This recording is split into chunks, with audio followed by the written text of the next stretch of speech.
Are you ready to become a master of screenshotting on your iPhone? In this ultimate guide, we'll show you all the tips and tricks you need to know to capture and enhance your screenshots like a pro. Let's dive in. Whether you're new to iOS or a seasoned user, this video is packed with valuable information that will take your screenshotting skills to the next level. So, let's get started. Let's begin with the classic method of capturing screenshots using the physical buttons on your iPhone. If you have an iPhone with a home button, press the home button and the side button together. It's that easy. For iPhones with Face ID, simply press the side button and the volume up button simultaneously. But wait, there's more.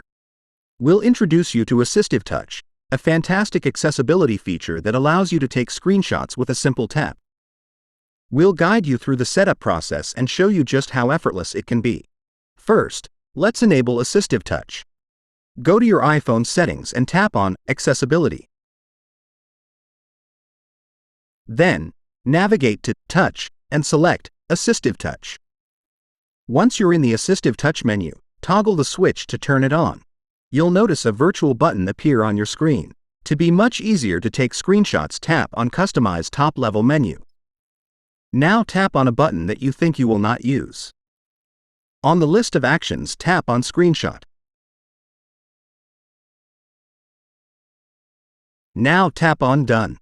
Now that AssistiveTouch is enabled, let's see how to use it to capture screenshots. Simply tap on the AssistiveTouch button, and a menu will pop up with several options. To take a screenshot, you can tap on the Screenshot button. Your screenshot is captured and saved to your Photos app, just like when using the physical buttons. It's that simple. This is how you screenshot on iPhone. Thanks for watching, and remember to like this video, share it with your friends, and leave a comment below with your favorite screenshotting tip or trick. We value your feedback and can't wait to hear about your screenshotting adventures. Stay tuned for more exciting content, and we'll see you in the next video.